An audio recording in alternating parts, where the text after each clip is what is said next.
સિહોરના ટાણા ગામે માલધારી સમાજના આગેવાનો દ્વારા ગૌચરની જમીનમાં ગેરકાયદેસર દબાણ બાબતે આવેદનપત્ર આપવામાં આવ્યું।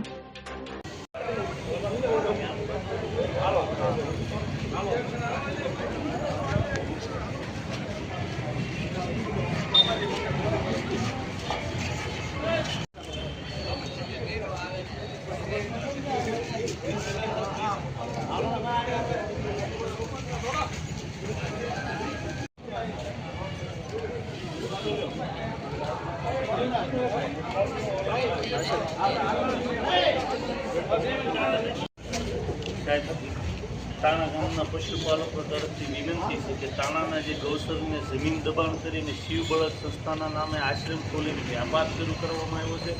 મૃતદેહોને જાહેરમાં ફેંકી દેવામાં આવે છે, પર્યાવરણને નુકસાન થાય છે, રોગચાળો ફેલે છે, કોઈ પણ જાતનું રજિસ્ટ્રેશન નથી અને ફંડફાળા કરીને ડ્રોના નામે પ્રજાને લૂંટવાનો ધંધો શરૂ થયો છે।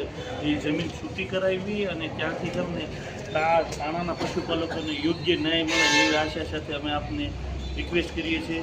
જય હિન્દ। મારું નામ ઉલવા વિહાભાઈ નાનુભાઈ, ગામ ટાણા। જવાબદારી ત્યારે દબાણમાં ફૂલ સાહેબ આવી ગયું છે, ગૌરક્ષમાં નામે તરી ખાય છે, તો માલધારી સમાજને ક્યાં જવાનું?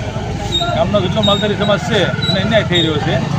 શિવબળદાસમાં કોઈ ટ્રસ્ટ નથી, કોઈ જાતની પ્રૂફ નથી અને ત્યાં કબજો કરીને બેસી ગયા છે। સાહેબને અમે રજૂઆત કરી છે એટલે ત્વરિતનો નિર્ણય લાવો। અને ત્યાં વાળી લીધું છે અને થોડુંક સરણ છે એમાં એ સારવા આવે છે, અમારે ક્યાં સારવા દવા? અને મરી ગયેલા બળજા બધા ત્યાં નાખી જાય, અમારા માલ ત્યાં સરવાય નથી ઊભા રહી શકતા અને રોગચાળો ફાટી જાય છે। અમારું ગામ ટાણા, ગૌસર થોડુંક જ રહ્યું છે, બાકી તો બધું દબાણ થઈ ગયું છે। થોડુંક છે એમાં આને જગ્યા કરી દીધી છે, કબજો। કોણે કબજો કરેલો? આ ગૌશાળા વાળા। એનું સંસ્થાનું નામ કઈ? શિવબળદાસ। તો તમારી શું માંગણી છે હવે? એ છૂટું કરાવો એમ, અને એને તો ફાળો મળે છે તો એ સારવા આવે છે, તો અમારે પછી ક્યાં સારવા દવા? બળદને યોગ્ય જગ્યાએ મેકવવામાં આવે, બીજી જગ્યાએ બીજી સંસ્થાઓ છે, કોઈ અમારે થોડા ઢોર છે, અમારે તો ત્યાં સારવાના હોય, એમાં ઈ સારી જતી છે, અમારે ક્યાં સારવા દવાના? સરાણ થોડુંક જ રહ્યું છે। મારું નામ ઉલવા અણહિલ, ગામ ટાણા। પ્રશ્ન એવું છે કે આજે ગામના માલધારી સમાજ એકત્રિત થઈ અને મામલતદાર સાહેબને એવું આવેદનપત્ર આપ્યું છે કે એક તો ટાણા ગામ પંચાયતની હસ્તકનું જે ગૌસર છે એમાં 70% ઉપર કબજો કરી લેવામાં આવ્યો છે, 30% ગૌસર છૂટું છે જેમાં ગ્રામજનો રાજી છે, બરોબર। એમાં શિવ બળદ સંસ્થાના નામે એક નવી સંસ્થા 5 દિવસમાં આવી છે, કોઈ રજિસ્ટ્રેશન નથી, જેની પાસે કોઈ પંચાયતનો ઠરાવ નથી, ગૌસરની જમીન ઉપર કબજો કરીને મોટા વિસ્તારમાં તાર ફેન્સિંગ કરી અને જેને કન્સ્ટ્રક્શનનું કામ ઊભું કર્યું છે।